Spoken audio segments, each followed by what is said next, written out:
si notre président ne suit pas le programme pour s'en sortir. Oui. Alors, vous parlez effectivement de 2 siècles d'histoire des coopératives en France et de l'avenir qui s'ouvre à nous en 12 minutes. C'est un réel défi. Donc, vous me pardonnerez, je vais faire très vite. Merci. Voilà, mais on dira ça tout à l'heure. Et je vais donc aller très vite sur l'histoire. Je me placerai du PowerPoint pour gagner un petit peu de temps et seulement vous dire, pour retracer ces 2 siècles d'histoire en 2 grandes étapes. Donc là, effectivement, je fais très court. Une première étape qui est née avec la révolution industrielle et une fracture très lourde, puisque les entreprises capitalistes ont embauché des travailleurs en masse et principalement, pour ne pas dire exclusivement, pour leur force de travail. En réaction à ce phénomène, effectivement, sont nées les premières associations, alors associations de production ou associations ouvrières, qui avaient pour principal but, et c'est toujours le but des SCOP, c'est d'exercer le métier en commun. Donc, dès les années 1830, donc, les premières associations de travailleurs se créent, et dans les années 1880-1884, si ma mémoire est bonne, donc est créée la chambre consultative des associations ouvrières de production, et les premières coopératives de production apparaissent. Dans les années 1900, on compte presque 250 sociétés coopératives de production. Elles vont se développer lentement jusqu'à ce jour, avec un autre phénomène qui est apparu au milieu des années 70 et qui est une succession de crises économiques liées notamment à l'augmentation du coût des matières premières et de l'énergie et bien sûr le prix du pétrole. Ces convulsions successives ont entraîné de nombreuses faillites et effectivement à l'époque, c'est un peu moins le cas aujourd'hui mais je m'en expliquerai, à l'époque, là où c'était possible, les syndicats et les salariés et leurs syndicats se battaient pour préserver, sauver les emplois. Et à chaque fois que c'était possible, on a pu créer, donc reprendre des entreprises en difficulté en SCOP. Deuxième phénomène, la désindustrialisation assez rapide de la France et plus globalement de l'Europe a conduit à l'émergence de SCOP de services. Donc aujourd'hui, si on fait un panorama très rapide, la France compte presque 2000 SCOP employant 40 000 salariés. La moitié des SCOP sont dans la production, la construction, l'industrie, les métiers de l'imprimerie, et l'autre moitié se situe dans les services. On a des SCOP sur l'ensemble du territoire de la France, avec plus de SCOP dans les territoires urbains et moins de SCOP dans les territoires ruraux. Et enfin, si on compte les métiers, les SCOP sont dans plus de 140 métiers différents. Donc ça veut dire qu'on a des SCOP dans la culture, on a des SCOP dans l'industrie, je vous l'ai dit, dans la formation, dans le conseil, enfin bref, on a des SCOP dans les services à la personne, dans tous les secteurs. Donc le statut s'adapte à toutes les situations.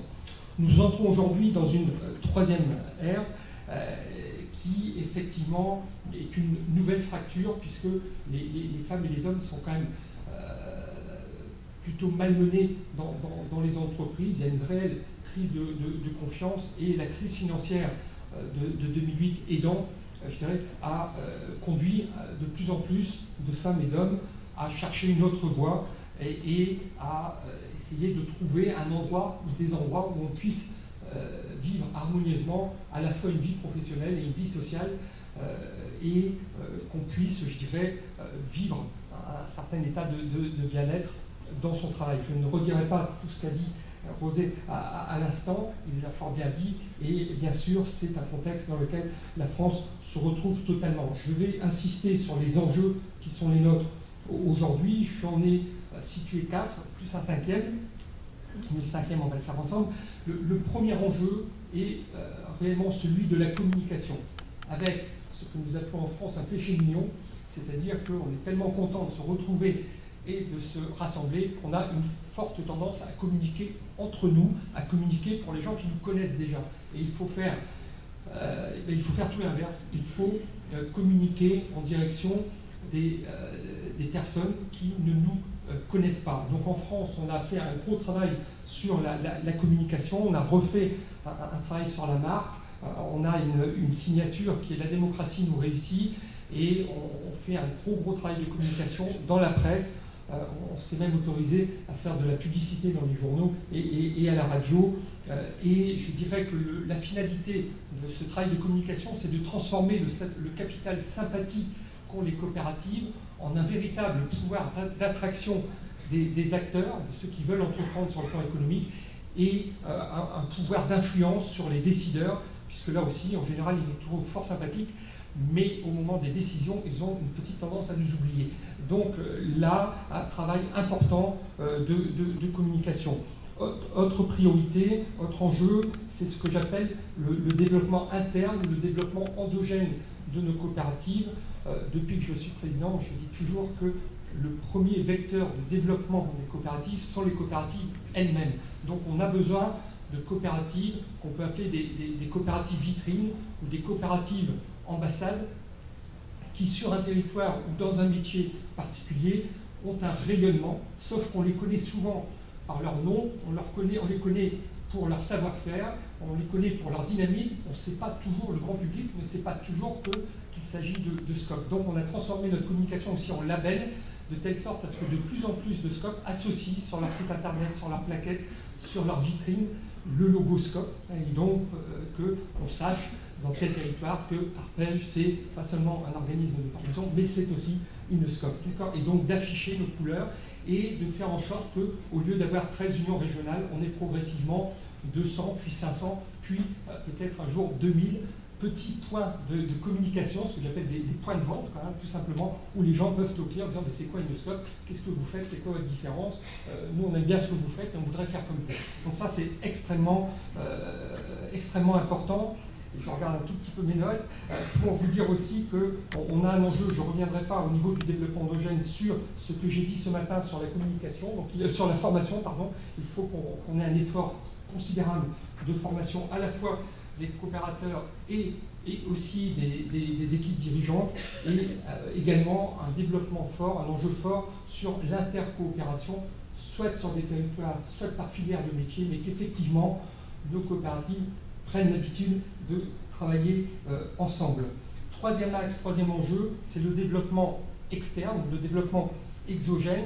Et là, notre ambition en France, c'est qu'effectivement, on puisse accompagner toutes les formes d'initiatives économiques pour qu'elles puissent se faire ou devenir une coopérative. Je m'explique.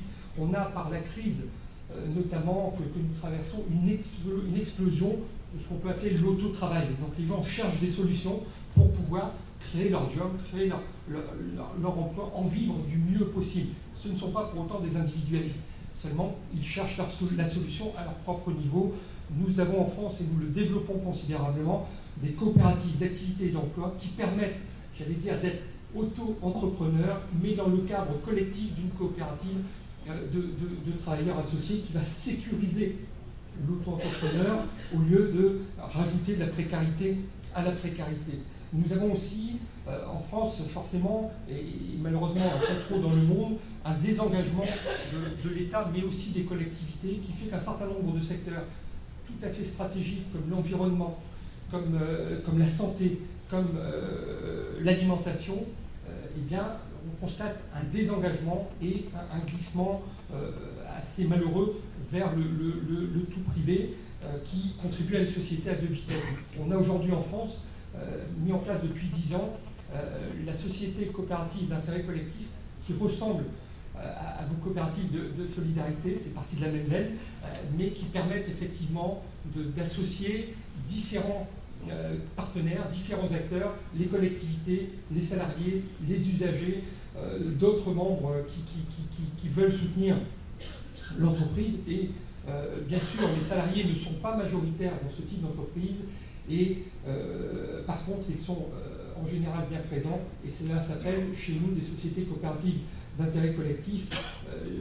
Mon ami directeur du réseau des FNQA est dans la salle. On travaille beaucoup avec les CUMA en France, donc qui sont les CUMA, hein, voilà, donc c'est des organisations d'utilisation de matériel en commun, des coopératives d'utilisation de matériel agricole en commun, et on travaille beaucoup ensemble sur l'entretien des territoires ou sur justement le rapport entre les producteurs et les consommateurs, et qu'on puisse par exemple travailler en circuit court au niveau de l'alimentation.